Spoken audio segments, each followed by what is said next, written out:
Welcome back, my duelist friends. Casual Duelist here. It is Wednesday, so a very, very happy Wednesday to you, my friends. And we're going to keep the Tier 1 train running. So, just a quick reminder for anybody who's not familiar with what Tier 1, Tier 2 is. Tier 1 is the casual format of Speed Duel with no restrictions on cards in your deck, whereas Tier 2 is the competitive listing that almost every locals tournament is now employing, and of course regionals plus higher events will be following it as well. So yesterday we did the Red Eyes Black Dragon Forged Steel skill deck. Now we're going to go back and we're going to redo the tier 1 Tech Darkness deck. So real quick, gonna break that ban list a whole lot, so strap in, it's happening. First thing we're going to do is we're going to use a card that's on the 3 of list now. The I'm just going to attack skill card. And again, it does two things. It does two things every turn. And it's pretty heavy-handed. So once per turn during the main phase, you can make one of your monsters gain 100 attack until the end of the turn. And during the battle phase, when your opponent activates a trap card, you may negate the effect and set that card. Each skill once per turn, every turn. So again, just kind of fantastic. And it really helps us lead into the rest of the deck. So to start off with the monsters, we are going to have 3 copies of the Arcfiend Soldier, because again, 4-star Dark, because Tech Darkness, and 1900 power to help overwhelm. Next, we're going to go to the ×3 of portion of the ban list and immediately break the deck, because now we've got 4 copies. But we're going to have Break of the Magical Warrior, and the reason we want to run 3 of him, again, if you're somehow not familiar with this guy, when he is normal summoned, he gets a spell counter. He can only hold maximum of 1. And then once per turn, he can either maintain his power bonus, which is 300 points per spell counter that he has on him. Again, maximum of 1. Or he may take that spell counter off and destroy a card on the opponent's side of the field that is either a spell or a trap card. So again, really utility. He's dark. He maintains the power base of the 1900. He's awesome. Next up, going to be our boy Jinzo, a guy who's normally only allowed at 1. We're going to run 2 of them. And the reason being, obviously, he's going to stop traps from resolving on the field and activating on the field. They won't have any effects on the field. And if you guys end up playing against somebody who's playing trap monsters, like, I don't know, Zoma, those cards actually just go back and become like a continuous trap in the back row. And they're just sort of negate based on that. So again, he's awesome. He is the only tribute monster we're going to be running. He is going to be Dark 2400. So again, helps raise the power ceiling a little bit. And then our last monster card is going to be the Vorse Raider. And again, just like Arcfiend Soldier, just another like vanilla 1900 4-star that is dark attributes. So far, if you guys were doing nothing but buying the boxed sets, there's a lot of Battle City between the skill card, and this is out of the fresh Duelist of Shadows box set. So far, everything comes in a box. Next up, we are going to be playing the spell cards. And again, we're not going to have traps, mostly because of this boy. We got 3 copies of Allure Darkness. This is a card that is normally only allowed at 2 as far as Tier 2 play. And again, obvious reason. I mean, you draw 2 cards, banish a dark, and if you fail to be able to banish, you have to send your entire hand to the discard. Over half our deck is monsters. Over half our deck is dark.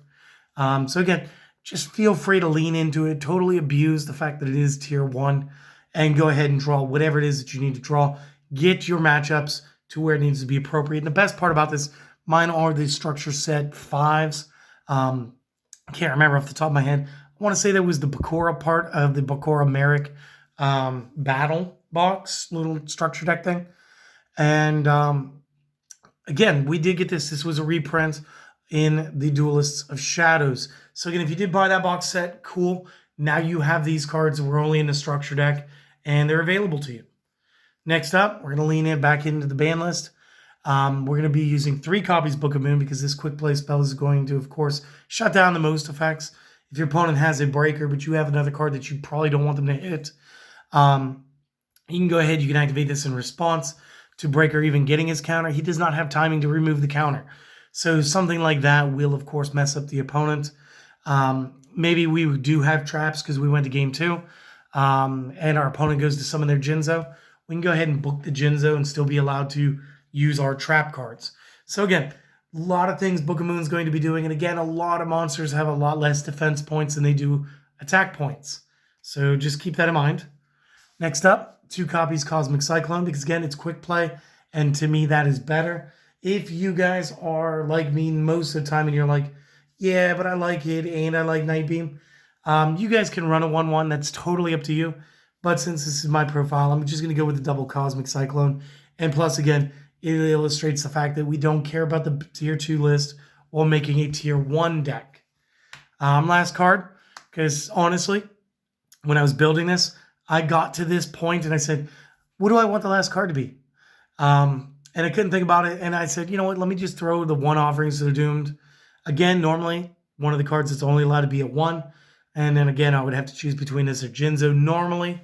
But the real reason I did this right here is I feel like Offerings to the Doomed is offset by having Threelers. And again, having Threelers, we can get through a good portion of our deck very, very fast. So even as a one-of, we're going to be able to find this when we need it. So again, just real quick, maybe you guys want to take a screenshot or pause and make some notes. You guys do that, and I'll be back in just a moment with the rest of this tier 1 profile. See you in a second. And leading off our extra deck, we are going to be playing, of course, the strongest fusion monster in the game. We're going to be playing the Blue Eyes Ultimate Dragon for his stats. We will be playing a copy of Cyberblader because she does have the most effects going into Speed Duel. We are going to be playing the Cyber End Dragon. And thanks to Celestial, we will be playing the Destiny and Dragoon. Now, maybe you guys caught my Speed Duel Spotlight for this guy. If you haven't, let me go over it real quick one more time for you. So the effect here is, normally, again, could only be fusion summoned using the above materials, very much the same as End. However, once per turn, target a monster the opponent controls. Does not have to be face up. They just have to control it, destroy it. Now, if it was face up, inflict damage to your opponent equal to the attack value it had on field. You may not conduct your battle phase the turn you activate this effect. Forget the rest of it because we're not playing Destiny Heroes. But real quick, if your opponent somehow plays a Cyber End Dragon that has to pass turn or something, and then you get this guy on the field real quick, yeah, you're just going to go ahead and pop it. They're going to lose the game because it's a 4,000. So there's a lot of times where this guy might over-muscle somebody because he is at a nice healthy 3,000 by 3,000. And again, you can put him in defense mode if you're worried about taking damage. That's still totally an option.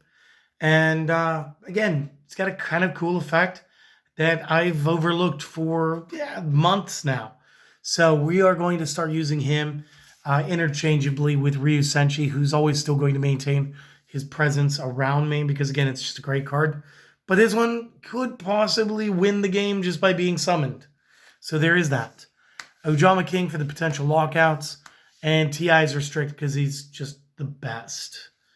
And then our side deck. Our side deck is very simple. 2 copies Lost Wind, obvious reasons. 2 copies Waking the Dragon, obvious reasons.